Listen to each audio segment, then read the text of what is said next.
A DC-10 en route to Chicago. It's packed with children and vacationers. 1 hour into the flight, an engine fails. Although it still has 2 good engines, the plane becomes almost unflyable. 285 passengers face an horrific crash landing at Sioux City. Why did a simple engine failure lead to a crash? Now, using advanced computer simulations, we reveal exactly what downed Flight 232.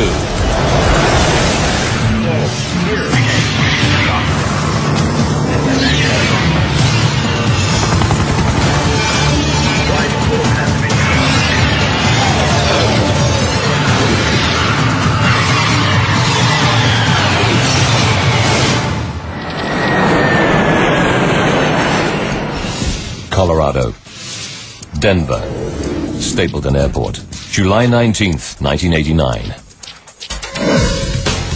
Known as the gateway to the Rockies, Denver is the starting point for journeys all over the U.S. 1,300 planes take off from here every day, carrying over 75,000 passengers. It's the peak of the summer season, and Stapleton is packed with vacationers and business travelers.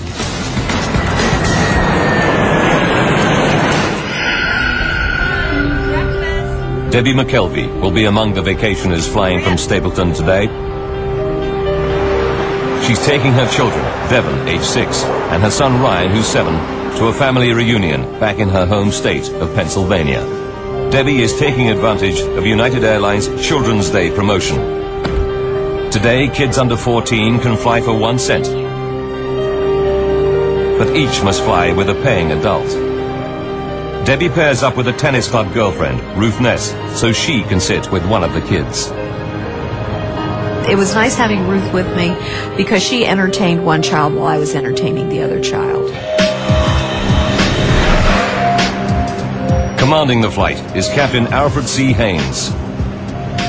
His cabin staff reported a minor electrical fault in the galley on the previous leg, but engineers have given it the all clear.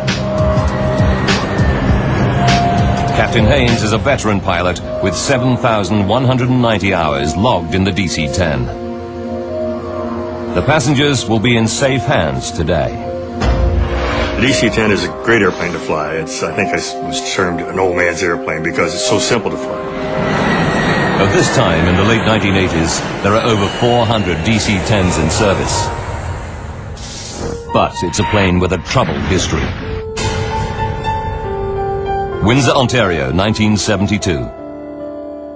A cargo door blows out on a year-old DC-10, causing severe decompression. The pilots managed to land the plane safely. 2 years later, a door comes off a Turkish Airlines DC-10 flying out of Paris. This time, the violent decompression tears the plane apart in mid-air. All 346 people on board die. McDonnell Douglas finds the fault and fixes it. But the reputation of the DC-10 never fully recovers. The DC-10 making Flight 232 today is in its 17th year of service and has flown over 43,000 hours. So far, without incident. Today should be no different. Jerry Schemmel is Deputy Commissioner of the Continental Basketball Association and a frequent flyer. I was never a nervous flyer. I always kind of enjoyed flying. I took my first flight at age 18. I always enjoyed it. Jerry is flying to Columbus on business with his boss and great friend, Jay Ramsdell. Flight 232 is busy today. It's carrying 285 passengers and 11 crew. Debbie McKelvey boards with her friend and 2 kids. They add to an unusually high number of children on board. 52 in total, thanks to the Children's Day deal. For senior flight attendant Jan Brown Law, lots of children on board means a busy flight ahead. After a 4-day trip, Jan is excited to be heading home to Chicago. I just remember feeling just the energy of this last leg and getting all pumped up to do the service. Captain Haynes, co-pilot Bill Records, and flight engineer Dudley Dvorak run through their pre-flight checks. Good afternoon, ladies and gentlemen. This is Captain Al Haynes speaking. Welcome aboard United Airlines Flight 232, service to Chicago. We expect to depart right on time. They taxi out to the runway and await the takeoff clearance. At 2:09 p.m., the three-engine jet flies out of Denver. The morning we left Denver, it was clear skies, beautiful day, nice smooth air, comfortable flight, just a routine flight. Debbie McKelvey sits with her son Ryan, while her friend Ruth is one row behind, looking after her daughter Devon. At 3:16 p.m., they're finishing their meal.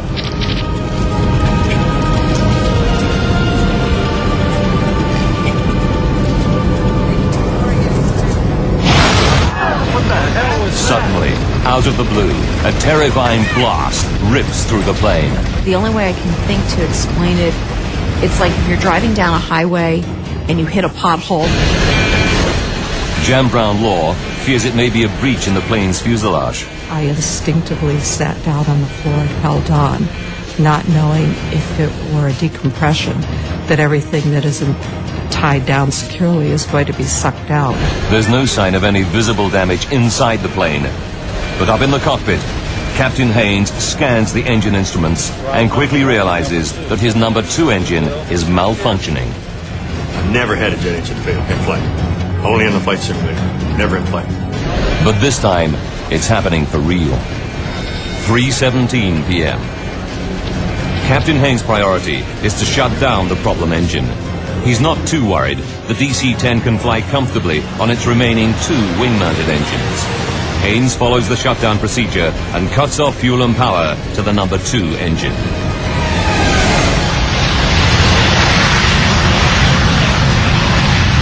The problem engine is off. But now flight engineer Dudley Dvorak spots something else wrong. Al, we've lost all hydraulic capacity. His instruments tell him that all 3 of the plane's hydraulic systems are empty. He cannot believe his eyes. The hydraulic systems operate the plane's flaps, ailerons, rudder, and elevator. Without these controls, the pilots won't be able to steer the plane or take it up or down. But the instruments are right. Al, can you help me out with this? Co-pilot Bill Records is horrified to find his flight controls are no longer responding. The plane starts to bank steeply to the right, and he's powerless to stop it. That's when we realized we were in a world of hurt, that something was drastically wrong.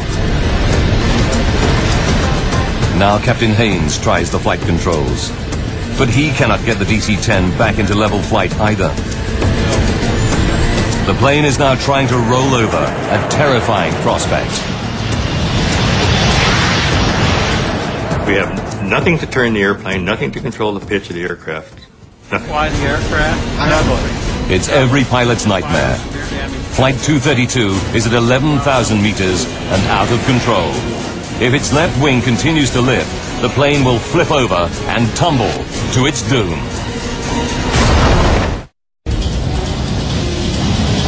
United Airlines Flight 232 is down to 2 engines. Worse still, the plane has lost all conventional flight controls. Despite everything that Captain Haynes tries, the plane seems bent on turning over. 3:18 p.m. The left wing is so high that the plane is in an extremely steep bank. Al Haynes knows that within a few more seconds, it will roll over and tumble out of control. There is just one old aviator's trick left to him. If it fails, Flight 232 is doomed. The first reaction was to just close one throttle and push the other one up, see if maybe that would help.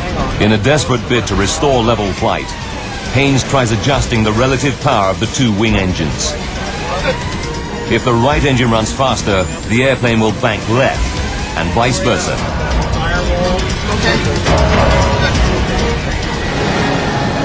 It works. Captain Haynes is able to pull the plane out of its roll. He still has no flight controls, but he regains a crude form of steering by using the throttles. But Haynes finds that he can only make right-hand turns. 3:20 p.m. Co-pilot Bill Records radios Minneapolis Air Route Traffic Control Center. 232 heavy. Shut down engine. He reports the loss of flight controls and requests a flight path to the nearest airport. The pilots have no idea how they're going to land the crippled plane. Ladies and gentlemen, this is the captain. We've shut down the number 2 engine. Now Captain Haynes tells passengers that one engine has failed, but he doesn't mention the loss of flight controls. Chicago, but we may be just Not all the passengers find his words reassuring. You could just feel a tenseness in the flight attendants. And that's when you kind of felt, there's something not right here. Haynes now asks the flight engineer to check the hydraulic fluid levels again, but the dials still show up empty. No mistake. The DC-10 has 3 independent hydraulic systems. The gauges read 0. The crew cannot understand how all 3 of them could fail at the same time. Captain Haynes knows that time is running out. UA-232 is dropping at around 250 meters per minute. They need to attempt an emergency landing soon, before they lose height altogether. 3:22. Air traffic control informs the flight crew that their nearest runway is at Sioux Gateway. This is a small regional airport near the sleepy town of Sioux City, Iowa. 3:25 p.m. A quiet afternoon in a Sioux City fire station is about to get a whole lot busier. When Fire Chief Robert Hamilton hears an alert called in, he suspects something big. I've been in this business a long time, and you can kind of tell. You have almost a sixth sense, I guess. Within minutes, the fire chief's hunch is proved correct. UA-232 is heading right for his city. 9 fire trucks race out to their emergency positions on one of the runways. Now Captain Haynes and his crew have to work out how they're going to land the plane with barely any controls. Before they can make a plan, they hit another problem. The DC-10 starts to soar up and then down in a random, uncontrollable cycle. For the pilots, it's like riding a roller coaster through the sky. I've got no idea how long we're going to keep that airplane in the sky. 3:26 p.m. Captain Haynes calls his senior flight attendant up to the cockpit. When I opened that door, the whole atmosphere hit me. It's the worst crisis possible. The captain tells Jan to prepare the cabin for an emergency landing. As I walked through the first-class cabin, I just could not look anybody in the eye because I was afraid they'd read the fear in mine. Denny Fitch is a DC-10 training pilot, flying home from an instructor session. He knows that something is wrong and offers his help. 3:29. What Denny finds in the cockpit shocks him. It was an amazing scene for me because both the pilots were in fact on the controls. Both of them, their tendons in their forearms were raised from effort. Their knuckles were white from grip. Captain Haynes isn't sure if the flight controls are doing anything at all, but he and his co-pilot keep trying in the hope it has some effect. As an expert training pilot, Denny Fitch is ready for any emergency, but he's never seen anything like this before. I was dumbfounded because it was unheard of. As a matter of fact, there was no procedure for it, having no hydraulics. The first thought that came to my mind, to be honest, was that I was going to die that afternoon. Ladies and gentlemen. Captain Haynes now tells his passengers the plane is damaged and they'll be making an emergency landing in Sioux City. This landing's a little different than you're used to. 296 people could lose their lives. Getting this airplane down without crashing will be the ultimate test of pilot skill. Denny offers to help out any way he can. I said, Captain, would you want me to do your throttles? And he responded, yes, do that. Denny takes over on the throttles, the only controls still functioning. They allow him some degree of steering, but the plane is still only able to make right-hand turns.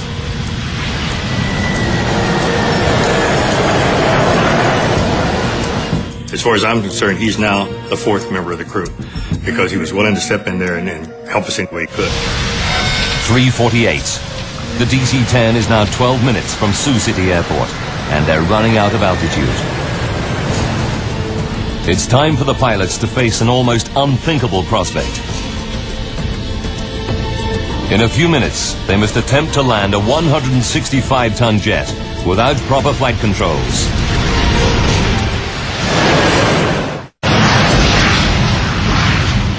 The pilots on flight UA-232 face a nightmare scenario, trying to land a plane without any conventional flight controls. 50 minutes ago, DC-10 training pilot Denny Fitch was enjoying a meal in first class.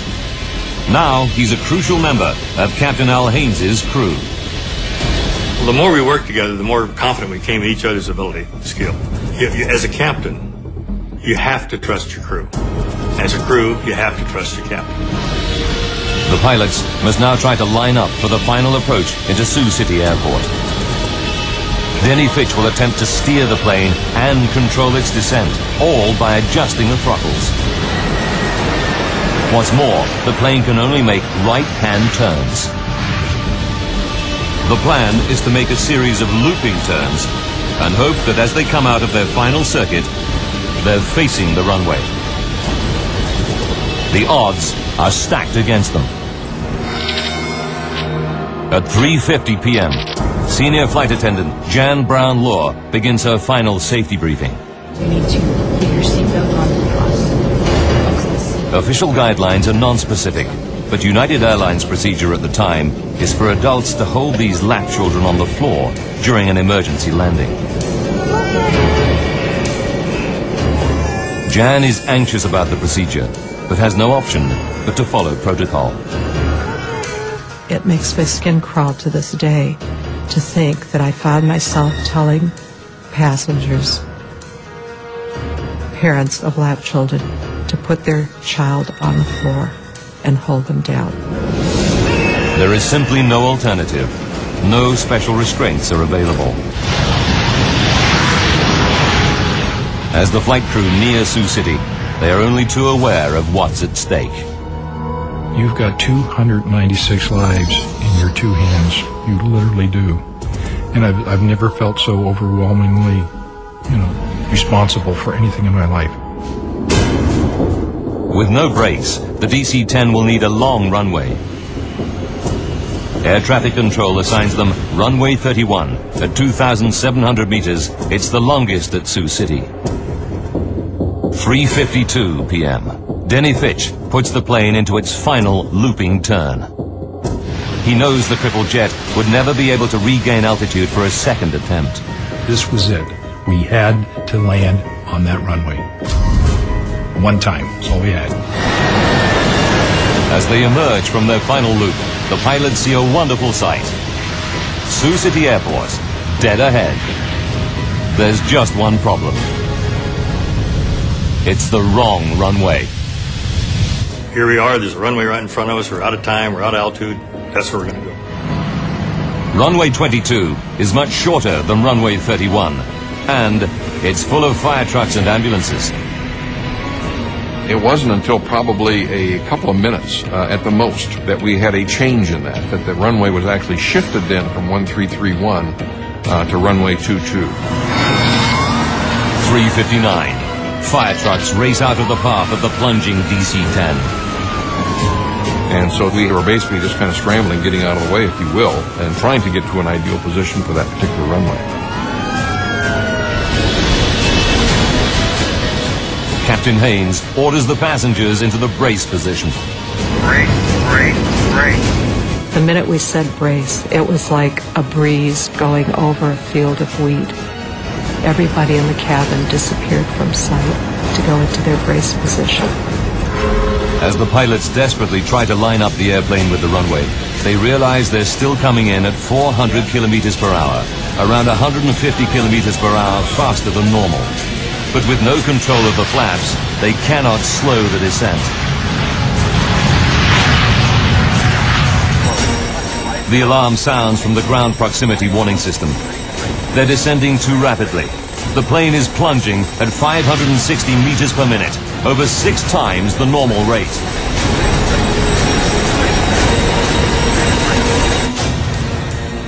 Down on the ground, a local news crew races into position to cover the crash landing. Not going to be pretty. 4 p.m. Just seconds from landing, the nose and right wing drop. If they come in at this angle, the plane could break apart. And I shoved both the throttles to maximum power, hoping that would result in the nose being pulled up. Denny Fitch desperately struggles to bring the nose back up, but it's too late. The engines don't respond in time. 4 p.m. and 16 seconds. The plane smashes into the runway. The right landing gear and wing shear off, spilling fuel and sparking a fire. The jet careers along the runway on its wing stump for about 600 meters, then breaks apart. The cockpit had snapped off like a pencil tip, and we became a tumbling 200-mile-an-hour piece of wreckage. The main section of the fuselage skids further down the runway, rolls over on its back, and comes to a halt at the side of the airfield.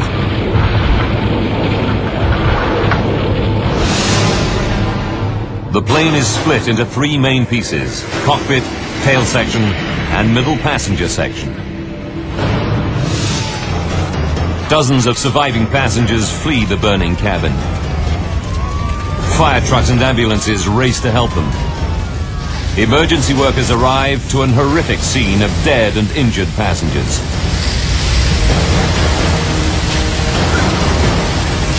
Survivors escaping the wreckage scatter through cornfields at the edge of the runway.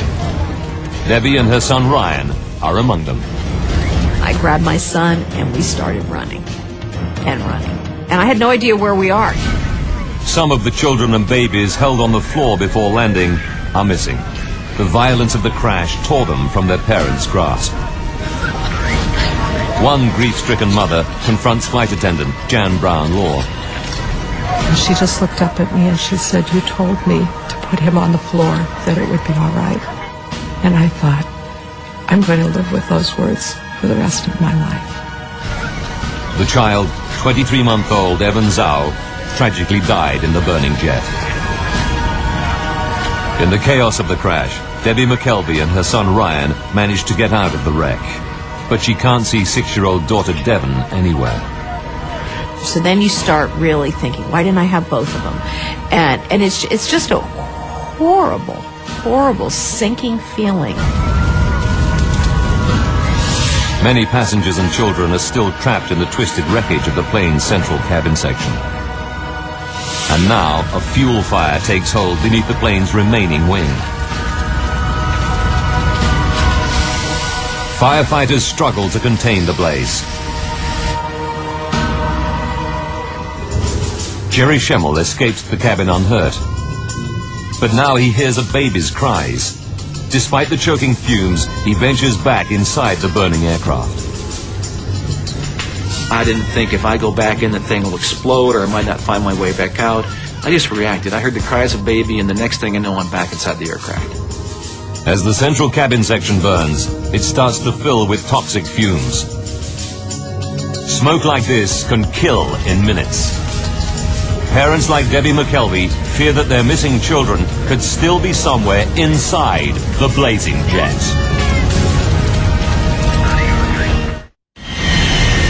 Flight 232 crashes at Sioux City Airport and lies in a smoking ruin at the edge of the runway. Survivors flee the crashed airliner, but a baby's cries draw passenger Jerry Schemmel back inside. So I finally got right over top of the crying, and I'm feeling around, and there's a baby stuck inside this overhead bin. I just grabbed the baby with one arm and scooped her out of the hole. I got back on my feet, found the opening, just kind of aimed for the sunlight, and shot out the plane the second time. Jerry's actions probably saved the baby's life. But Debbie McKelvey is desperate. She fears her daughter and friend have not survived the crash. Then, suddenly, she spots a face. It's her 6-year-old daughter, Devon, emerging from the smoke. While passengers flee the wreckage, Captain Haynes and the flight crew are trapped in the cockpit. The plane's nose has buried itself into the soft earth beside the runway. It's the last place the rescuers reach. They have to use a forklift and cutting equipment to get through the twisted wreckage. It takes 30 minutes to reach the pilots. At 5 p.m., rescuers pull out all 4 pilots, seriously injured, but alive. I remember the pat on my chest, and his words to me were, "You're okay, buddy, I'm here, I got you, you're going to be okay." And I felt this tremendous relief. The flaming wreck of UA-232 burns for over 2 hours. 9 helicopters and 34 ambulances evacuate survivors. Jerry Schemmel's thoughts turn to his buddy, Jay, whom he lost sight of in the crash.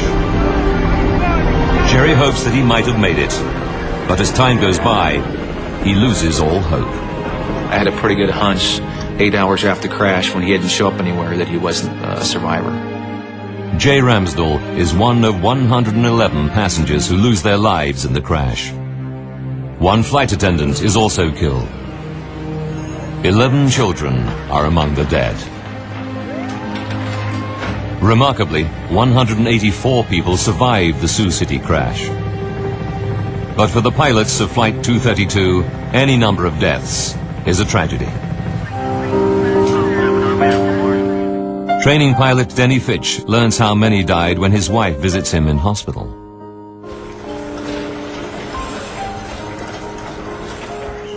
And she started crying because she realized I didn't know the truth.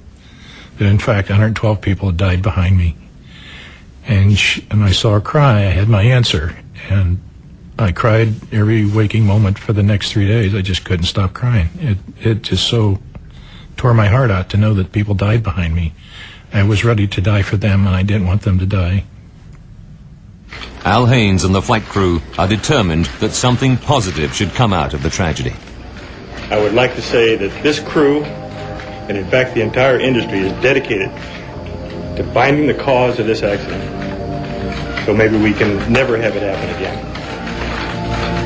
With 427 DC-10s still in service all around the world, they need to find out what happened to the plane, and quickly. Frank Hildrup leads the team analyzing the aircraft structure. There's a lot of apprehension and anxiety, of course, that we always go into these things with, and I was fairly new at the time. I had not been with the agency but for about 9 months. Hildrup and the NTSB team arrive in Iowa 9 hours after the crash and get straight down to work. Now, by rewinding the events of that fateful day and by going deep into the investigation, we can reveal what really happened to the United Airlines DC-10.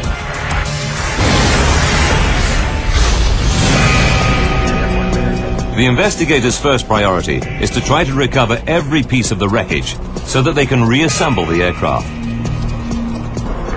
The crash scatters thousands of fragments of debris over a distance of 1 kilometer. Emergency services and the National Guard mobilize hundreds of personnel. They scour every square meter of land around the runway. The tiniest component might tell them what triggered the crash. If you want to understand how the airplane came apart, if you want to understand the interrelationships of various pieces, it is very useful sometimes to put the structure back together. Investigators interview the 4 pilots to explore the bizarre loss of controls they reported during the flight. Now we've lost all hydraulic pressure. Captain Haynes and the crew confirmed that shortly after the dramatic failure of their number 2 engine, all their hydraulic systems went down. It mystifies investigator Frank Gildrup. I know personally I wasn't prepared for dealing with an airplane crash where it had lost all of its hydraulics. Extremely unique event and something I personally had never encountered before. Hydraulics operate all the flight controls on the DC-10. The flaps that help control descent. The elevators that pitch the plane up and down. The rudder that steers it. The ailerons that make it bank. Pressurized fluid inside hydraulic lines operates these mechanical controls. There are 3 separate and independent hydraulic systems. Even if one system is breached, it should not cause the loss of hydraulic fluid in the others. To lose fluid from all 3 systems at once is almost impossible. Experts put the odds at 1 billion to 1. Then, an unexpected find. Farmers 90 kilometers from Sioux City report aircraft wreckage scattered on their land. Investigators examine the debris and find that it includes components from the number 2 hydraulic system in the tail near the failed engine.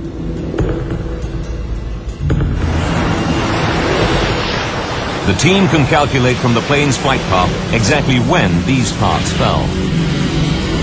They discover it happened at 3:16 p.m., the same moment as the loud bang and the engine failure. What was that? They go back to the wrecked plane and examine every millimeter of its hydraulic lines. It's a painstaking process, but it pays off.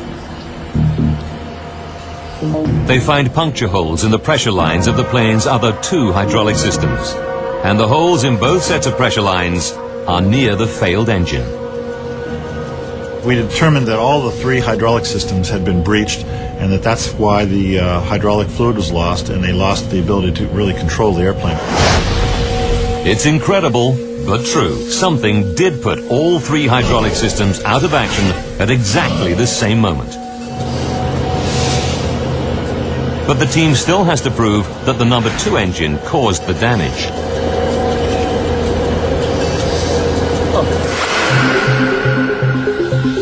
They inspect the puncture holes with a scanning electron microscope and find minute traces of titanium. Titanium is used for critical airplane parts because it's tough, yet very light. On the DC-10, the only titanium anywhere near the tail section is inside the number 2 engine.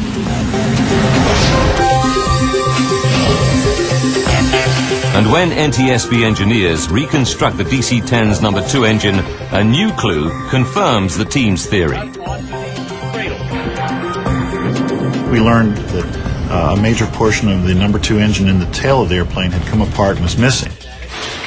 The missing part is the fan disc, the massive central hub of the engine's fan assembly. It's made of titanium. Investigators are starting to get a picture of what caused the bizarre loss of controls aboard flight UA-232. But it was clear that pieces of the ruptured fan disc assembly, including the fan blades, are what created the holes and are what damaged the hydraulic lines. 44 minutes from disaster. The loud bang that crew and passengers hear is the 170-kilogram fan disc fracturing. The broken fan disc bursts through the engine housing. The blast fractures a section of the number 2 hydraulic system. But in a piece of catastrophic bad luck, fragments also puncture lines in both remaining systems. 1, 0 on all 3. I'm sure. Gauges say 0. All hydraulic quantity down. 42 minutes to go. The plane loses all its flight controls. The tail section is so badly damaged that the plane can only make right-hand turns. And without elevators, the pilots cannot keep the plane on a level flight path through the sky. But the NTSB investigators still don't know what caused the fan disc to fracture. Until they find out, more than 200 other DC-10s could be flying around with engines that have a similar hidden fault.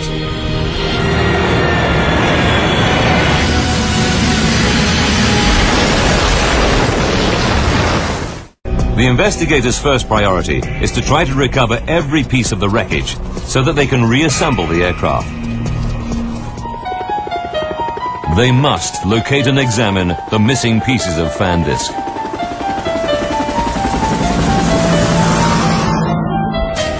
Investigators calculate the likely trajectory of the fan disc debris to find out where it might have landed.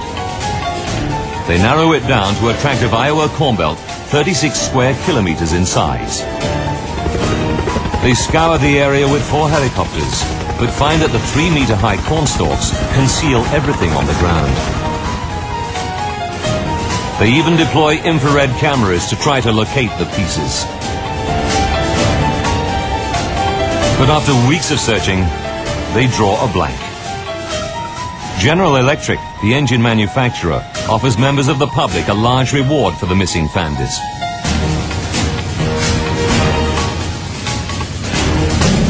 But there's still no sign of it. 2 months go by, and harvest time comes around. Tuesday, October 10th, 1989, and Janice Sorensen is out bringing in the corn. As I was combining, I felt a little resistance on the front of the combine, and I backed it up and then put it in neutral and got out and looked, and I knew immediately that this was the piece they were looking for. It's a massive chunk of debris, half buried in the earth. Dale and Janice help investigators dig out the piece of wreckage. This is the Sorensens' own video footage of their find. I had a little shovel long, and I went and got the tractor with a loader and put a chain around it, hoisted it up, and then we took it down to the turkey shed, which was not very far away, and we had hot water there, so we washed it off, so it was spick and span. Then they find another piece nearby. Together, the 2 parts complete the entire missing fan disc. One more. Janice and her husband Dale collect General Electric's $120,000 reward. They give over half the money to charity. The NTSB can now begin the next phase of their investigation. They fly the fractured fan disc to the labs of the engine manufacturer General Electric to find out what could break apart such a robust metal component. Why did that crack initiate? Why did it grow? Why was it not discovered? And the big question is, are there other discs out there that could have a similar crack? Jim Wildey, a metallurgist by training, examines the fan disc, starting with the main fracture line where it broke apart. He spots something branching off it, a fatigue crack, 13 millimeters long. It's rare to find metal fatigue in a fan disc. These components are specifically designed to withstand the enormous rotational forces within the engine.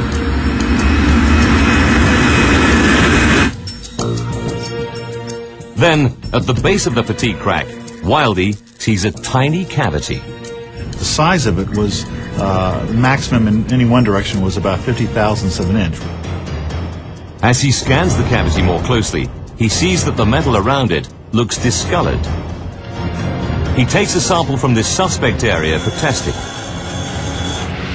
What he discovers will shock the investigation team and rock the aviation industry to its core. Investigator Jim Wildey examines a tiny cavity in the fractured fan disc from flight UA-232. What he finds stuns him. Around the cavity, there is an impurity in the titanium alloy.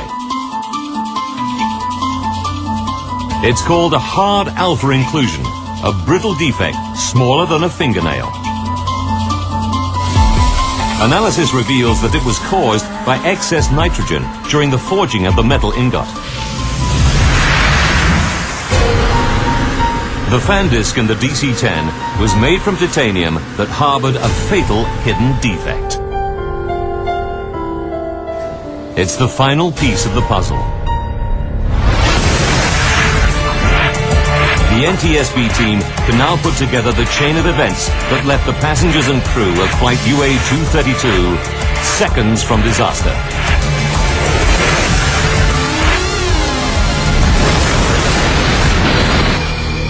As the DC-10's fan disc rotates at 3,800 RPM, the huge stresses initiate a minute crack in the defect. With every flight, it grows fractionally bigger. July 19th, 1989, 44 minutes from disaster. The fan disc has been in service for 15,503 flights over 17 years. The crack reaches 13 millimeters in length. The faulty fan disc can no longer cope with the stresses imposed by its rotation. It shears in two. The damage it causes makes the DC-10 virtually unflyable. For the next 40 minutes, the pilots struggle to control the plane.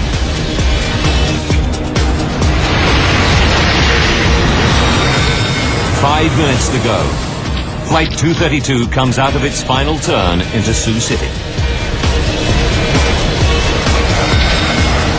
20 seconds. As the plane comes into land, the right wing drops.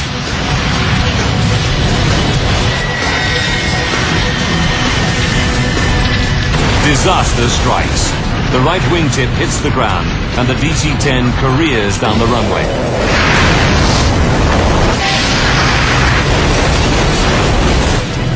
A $21 million jet weighing 165 tons is brought down by a tiny metallic floor.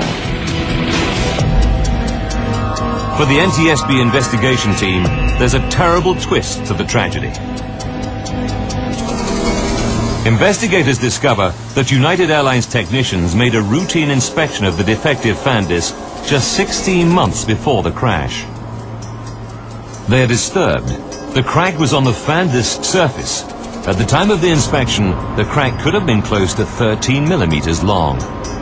This disc had been inspected before the accident, and we determined that the crack was of a detectable size, but that it just wasn't detected. The NTSB report concluded that the crack was probably missed due to human error.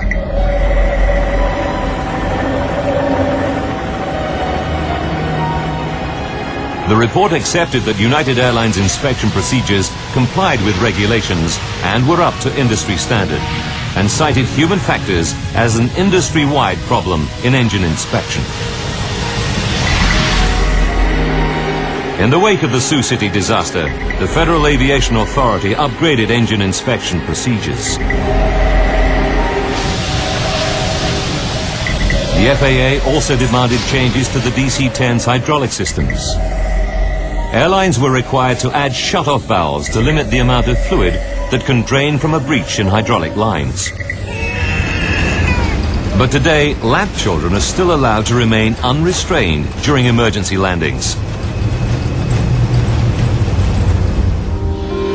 Denny Fitch, Al Haynes, and the other crew members received industry awards for their extraordinary professionalism and valor.